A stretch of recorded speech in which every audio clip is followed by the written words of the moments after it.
भोंदू अशोक खरातवरती आणखी एक गुन्हा दाखल। 60 लाखांची जागा 22 लाखांमध्ये केली खरेदी। कांदा व्यापाऱ्याची फसवणूक केल्याचा नाशिकच्या सरकारवाडा पोलीस ठाण्यामध्ये गुन्हा दाखल। नाशिक खंडणी प्रकरणी उद्योजकावरही गुन्हा दाखल। 100हून अधिक महिलांचं शोषण केल्याची ही माहिती। संशयित आरोपी रवींद्र एरंडे पोलिसांच्या ताब्यात। जोपर्यंत खरातवरती आरोप नव्हते तोवर माझ्यावर कोणतेही निर्बंध नव्हते। अंजली दमानी यांच्या दाव्याला केसरकरांचं उत्तर। बारामती विधानसभा पोटनिवडणुकीमध्ये पाठिंबा द्या। उपमुख्यमंत्री सुनेत्र पवारांचा उद्धव ठाकरेंना फोन।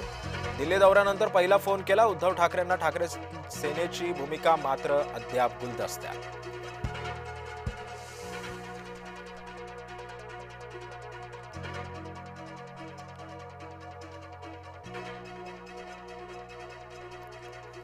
मनसेच्या जिल्हा प्रमुखांवरची यादी जाहीर। अमित ठाकरे, अविनाश अभ्यंकर, अमेय खोपकरांवर पुण्याची जबाबदारी। बाळा नांदगावकरांवर छत्रपती संभाजीनगर तर संदीप देशपांडेंवर रायगडचा भार।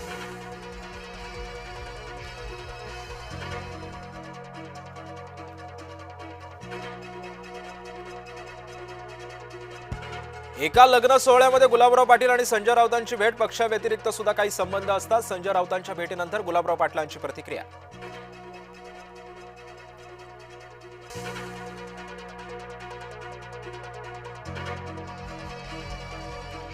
माढ्यातील अंजनगाव खेळोबा गावातील वाद मिटला। शिवरायांच्या पुतळ्याचं स्थलांतर करणार ओबीसी नेते लक्ष्मण हाकेंनी केलं होतं ठिय्या आंदोलन। अकोल्यामध्ये डिझेलचा अवैध साठा जप्त। निळ्या रंगाच्या 5 टाक्यांमधील एकूण 750 लिटर डिझेल जप्त। बोरगाव आदीतल्या कोलंबी शेत शिवारामधली घटना। चांदवड तालुक्याला पावसानं झोडपलं। काढून ठेवलेला कांदा पूर्णपणे भिजला। पंचनामे करून भरपाई देण्याची शेतकऱ्यांची मागणी। अल्पवयीन मुलीवरती ऍसिड हल्ला प्रकरणी 20 दिवस उलटूनही आरोपी सापडेना। पोलिसांकडून संशयित आरोपीचं स्केच जारी। आरोपीची माहिती देणाऱ्याला 2 लाखांचं बक्षीस जाहीर। दिंडोरीमध्ये कार विहिरीमध्ये कोसळून 9 जणांचा मृत्यू। रात्रीच्या सुमारास एक कार विहिरीमध्ये कोसळली। सर्व मृत प्रवासी दिंडोरी तालुक्यातले असल्याची माहिती। नाशिक शहराचा पाणी पुरवठा आज आणि उद्या राहणार बंद। जलवाहिन्यांच्या दुरुस्तीच्या कामामुळे निर्णय। काटकसरीनं पाणी वापरा, पालिकेचं आवाहन।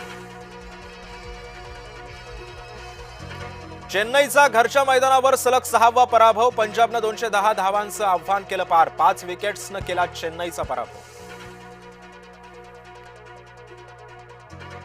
आयपीएल मध्ये आज डबल हेडर। पहिल्या सामन्यामध्ये मुंबई दिल्ली तर दुसऱ्या सामन्यामध्ये गुजरात विरुद्ध राजस्थान एकमेकांना भिडणार।